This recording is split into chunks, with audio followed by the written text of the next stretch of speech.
Big boss lovers అయితే ఒక చెట్టు పెట్టి దానికి యాపిల్స్ కలిసి పెట్టినప్పుడు ఆ యాపిల్స్ తో ఏదైతే కలర్ వస్తుందో వాళ్ళకి ఫ్యూచర్లో చెప్తారని చెప్పేసి బిగ్ బాస్ అన్నారు. అయితే అన్న రీతిగానే ఈరోజు అలా ఉన్న కలర్స్ కోసం వివరించారు.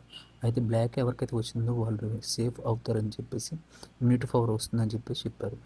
ఆ మాట వినగానే రీతు శ్రీజ కొద్దిగా షాక్ అయ్యారు. అయితే ఫ్లోరా గారు అయితే మార్చుకోలేదు కాబట్టి ఆవిడ షూరిటీగా సంతోషంగా ఉన్నారు.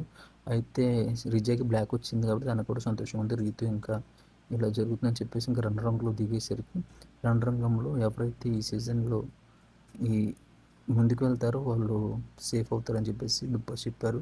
దాన్ని బట్టి రణరంగం అయితే చాలా ఇదిగా జరుగుతుంది. ఈరోజు చూడండి, మిస్ అవ్వద్దు. Thank you for watching. Please supporting, please subscribe, share me video. ఇంకా బిగ్ బాస్ అప్డేట్స్ చాలా చూడండి.